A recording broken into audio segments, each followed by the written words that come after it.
Hello students, in this video I will be discussing about if ladder statement. Okay, so students let's see what is a ladder.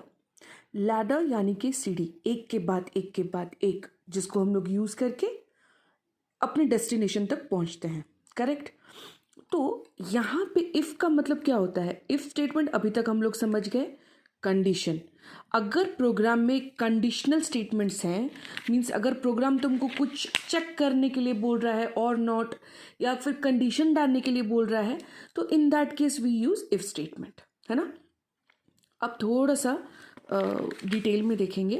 क्या ना, suppose पास और fail check करना है. ठीक है, तो क्या करते थे हम लोग?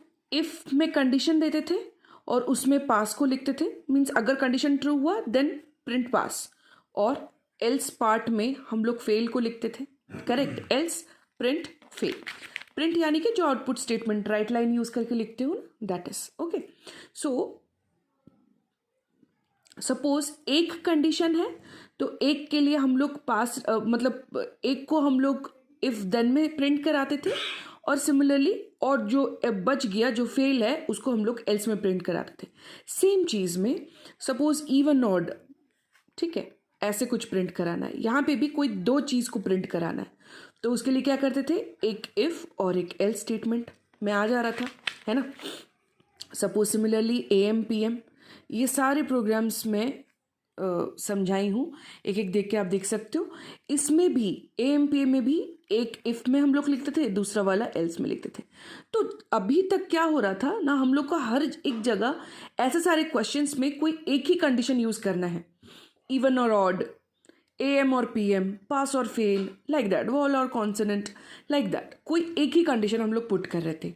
सपोज एक ऐसा सिचुएशन आ रहा है स्टूडेंट्स, जहाँ where you need to print grades. अब देखो, ग्रेड्स A भी हो सकता है, B भी हो सकता है, C भी हो सकता है, और लेट्स से D या फिर फेल. ठीक है. सो how many conditions you can see? 4, 1 2 3 4, है ना. अगर मार्क्स 80 से ज़्यादा है तो प्रिंट करो A.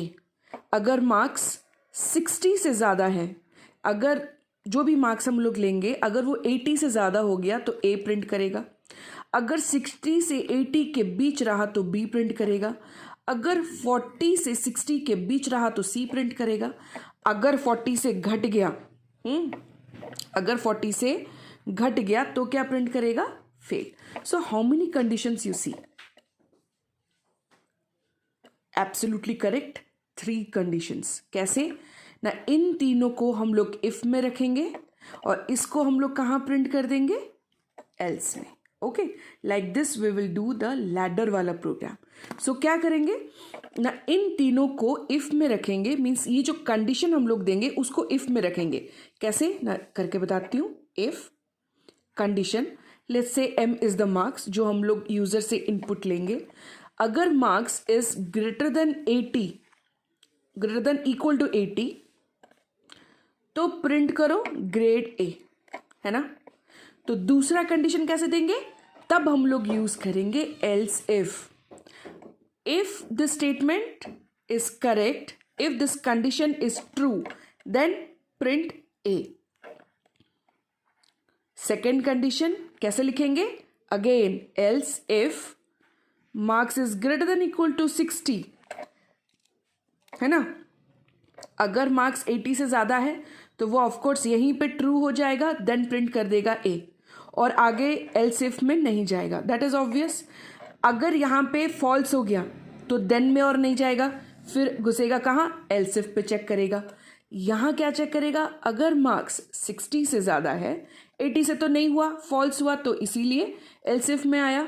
अगर यहाँ ट्रू हो गया फिर क्या प्रिंट करेगा? P प्रिंट करेगा ग्रेड B, है ना. सपोज यहाँ पे भी वो फॉल्स हुआ, तो मैंने कहा था कितने कंडीशंस लेने के लिए, कितने इफ स्टेटमेंट? 3. सो 1 2 3. याद रहे यहाँ पे केवल इफ नहीं लिखोगे, रॉन्ग हो जाएगा. इफ के बाद यहाँ पे एल्स इफ मतलब अगर सेकंड भी कंडीशन देना है, there instead of writing if we should write else if. ठीक है, else if marks greater than equals to अगर 40, देन क्या प्रिंट करेंगे, सी ग्रेड, है ना. तो तीनों तो इफ में चले गया, लास्ट में कौन बचा, फेल. तो इसके लिए और कंडीशन देने की जरूरत नहीं है, जैसे हम लोग पहले वाले प्रोग्राम में किए हैं, just right else print fail, बस हो गया, है ना, easy. So this is the ladder. Ladder यानी कि एक के बाद एक अगर हम लोग इफ स्टेटमेंट यूज कर रहे हैं, तो हमेशा याद रखना प्रोग्रामिंग कैसे करोगे. अगर एक कंडीशन है तो इफ में डालो, दूसरे को एल्स ले लो. ठीक है, एल्स पार्ट में हमेशा जो लास्ट बचता है ना, उसको हमेशा एल्स पार्ट में रखना. उसके लिए और फिर कंडीशन लिखने का कोई मतलब नहीं है. ठीक है, तो ये कैसे काम करेगा स्टूडेंट्स. अगर इफ सबसे पहले कंट्रोल आएगा, यहां जाएगा. Suppose m equals to let's say 35. ठीक है, हम लोग ने एंटर किया यूजिंग रीड नंबर. सपोज मैंने कीबोर्ड से दिया 35. सो m में अभी कितना है, 35. हम लोग अंदर आए, m greater than equal to 80, false, है ना, क्योंकि m में अभी कितना है, 35. Now marks is greater than equal to 80, false. False है तो देन में नहीं जाएगा, अब बाहर आ गया. फिर कहाँ जाएगा, फिर आके यहां घुसेगा. Else if m is greater than equals to 60, no, false. 35 is not greater than equal to 60, so then में यहां पे भी नहीं जाएगा. फिर कहाँ जाएगा, एल्स इफ यहां चेक करेगा, m is greater than equals to 40, no, तो ये भी देन में भी नहीं जाएगा. फिर कहाँ जाएगा, फिर फाइनली आ गया एल्स पे. अब तो कुछ कंडीशन दरकार ही नहीं है, क्योंकि दैट इज ऑब्वियस, 40 से ज्यादा नहीं हुआ मतलब कि फेल. तो अभी लास्टली वो किसको प्रिंट करेगा, फेल को. सपोज तुम लोग एक नंबर लिए हो, लेट्स से 45. ठीक है, सबसे पहले यहां एंटर किया, फॉल्स हुआ, बाहर निकल आया. एल्स इफ यहां पे एंटर किया, यहां से चेक किया, फॉल्स, देन पे नहीं गया, बाहर निकल आया. फिर एल्स इफ पे गया, यहां चेक किया, यहां ट्रू हो गया, है ना, यहां पे ट्रू हो गया. Yes, 45 is greater then 40, true हो गया. अगर ट्रू हो गया देन के बाद जो स्टेटमेंट है वो प्रिंट करेगा. सो देन के बाद क्या स्टेटमेंट है, ग्रेड को प्रिंट करना है सी. सो ग्रेड दिखा देगा सी, है ना, और फिर एल्स पार्ट में और जाएगा ही नहीं, अब बाहर आ जाएगा, है ना. सो लाइक दिस ये इफ एल्स लैडर काम करता है. So students, only this program you need to learn. If you want to learn more, please go through the book, and if you have doubt then you may ask, but in your course I will give only this question. Okay, अगर exam में आना होगा तो यही एक question आएगा. ठीक है, इफ एल्स लैडर में से only one question is there. Thank you everyone.